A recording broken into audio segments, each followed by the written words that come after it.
The last statistics carried out by the Institute of Medical Research show that over 18 million Nigerians might be living with hepatitis actively, and among this, within this number, we have that majority are in Lagos and of course some northern part of the country.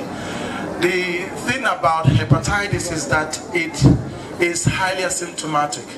The early phases of hepatitis, the first, second, and of course the third phase, is largely asymptomatic. Because of this, most people who are living with hepatitis don't get to manifest symptoms on time, and they don't get to seek for medical attention. And most of the time, by the time they seek medical attention, it is at the very last stage where cirrhosis or even liver cancer would have occurred. And in such cases, for hepatitis B, really there's no remedy. Now, hepatitis is the inflammation of the liver. It is an infection that affects the liver and tries to destroy the human liver. It's caused by 5 types of viruses. We have hepatitis A virus, B virus, C virus, D virus, and of course E virus. For Nigeria, we are most endemic for hepatitis B and C. And for B, we have found out that a lot of Nigerians, particularly those in northern part of the country and some people in the southern part of the country, have this virus. Now, the most important thing to us today is how can we prevent this infection? Now, I'm going to list about 5 things, 5 modalities that we can adopt in order to prevent this. Number 1, please avoid unprotected sex with somebody whom you don't know the status. No matter how close you are with the person, whether it's your wife, your partner, your girlfriend, whoever the person is, as long as you do not know the person's status, please do not have unprotected sex. First. Second, please avoid the sharing of sharp objects. For those of us who barb our hair, we have to have our own clipper, or better still, we have to ensure that the clipper at the public salon is sterilized properly. Then for those of us who do tattoo or maybe have cuts, please, we have to ensure that those objects are being sterilized, because we've observed that a lot of persons end up contracting hepatitis C and hepatitis B due to these processes. When you're having operation, if you're having maybe an injection, please ensure that the needle is also sterilized. Now, if you are pregnant, if you are a pregnant mother, please endeavor to carry out hepatitis B and C screening. If you're positive, the doctor is going to recommend medications that would assist you to ensure that your child, your unborn child, doesn't contract it. And when that child is born, there's something called immunoglobulin. It gives an immediate prophylaxis for hepatitis B. It helps that newly born child not to contract hepatitis B. Please, it has been observed that a lot of cases of hepatitis B transmission in Nigeria is due to perinatal route, that's from mother to child. So if you're pregnant, please go to the health center and make sure that you get screened. And then of course, if you are having blood transfusion, no matter how urgent it is, please ensure that that blood has been screened. We have observed that most people who had hepatitis after a surgical operation, most likely due to the transfusion with blood that has been infected. And of course, if we do all of that, all of these that I've mentioned, we would be able to prevent hepatitis B. Now, the ultimate strategy, or what I could call the insurance policy, is vaccination. Vaccination against hepatitis B is very important. For our young people, for the infants, there is this vaccination that is done at birth. But we have observed that a lot of adults, particularly those who were born after the year 1994, had no chance of being vaccinated. Trinity Healthcare Foundation has started a scheme. We are targeting at making sure that all Nigerian adults are vaccinated before the year 2025. We have started in Lawanson, we have started in Ijegun Satellite Town. We are moving at a very high speed, and we believe that before the year 2025, every Lagosian adult should be able to receive hepatitis B vaccination to ensure that he or she is prevented from this infection. Now, if you have the following symptoms, please, it is time to rush to the nearest health center. If you have severe abdominal pain that reoccurs, if you have this headache that doesn't want to go, even with the use of paracetamol, if you have maybe a dark colored urine that develops and is consistent, if you have a dark color stool stool, if you have rashes all over your body that is not due to maybe herpes simplex or probably any other viral infection, please, you have to go to the hospital. We've observed that most people treat hepatitis at the early phase as common flu or maybe sometimes malaria or typhoid. Please, whenever you have those symptoms, endeavor you go to the nearest health center so that you can be screened.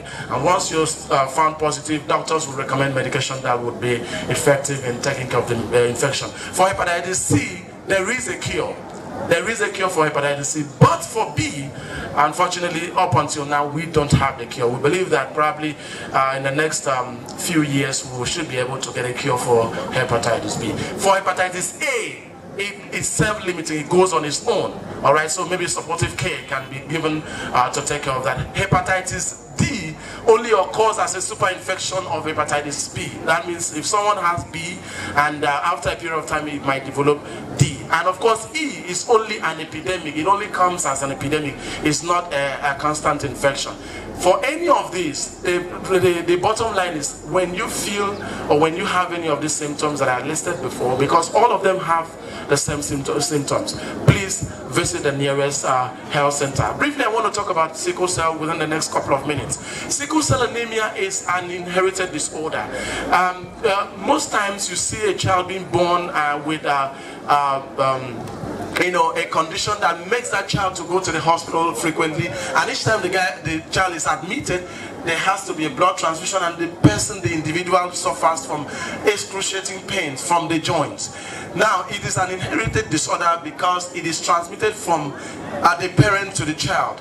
Now, there's what we call genotype. Genotype is the gene that is coding your blood cells, your erythrocytes. Now, there are some people that are born with what we call the sickle cell genotype. That is AS, that are carriers of sickle cell genotype. Those people, if they get married to others that are also carriers of sickle cell, AS plus AS will lead to SS, that is sickle cell. So basically, we advise that if you want to get married, please, no matter how no matter the condition, no matter the circumstance, please make sure that you visit the nearest health center. Ask the doctor how you can conduct a genotype test. Once you do the test, please get back to your doctor. If your genotype is okay with your partner, your doctor would approve your marriage. But if it is not, no matter how much you love that child, please consider the life of your children yet unborn. There's another thing that we call the rhesus factor. It's very important. You observe when some couples have just a child. After that child, they don't have another issue, because each time the woman gets pregnant, there's this abortion that occurs, unwarranted abortion. It will occur for the rest of that woman's life, and the woman cannot be able to produce again. Now, here, this is what happens.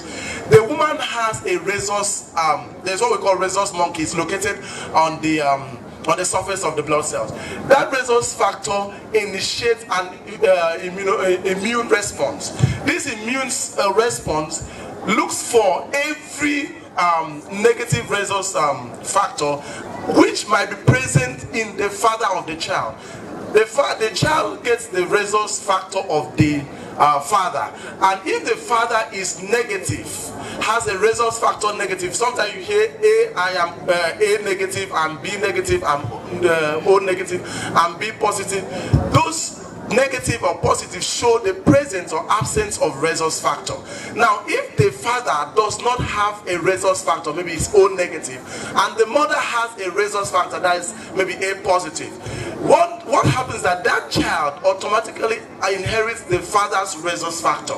And because the father does not have a rhesus factor, when that child gets into the is implanted, the mother's immune system looks for every rhesus negative agent, and once it sees that child's rhesus negative immunology, it kills that child, it destroys that child dies, and the woman loses that pregnancy.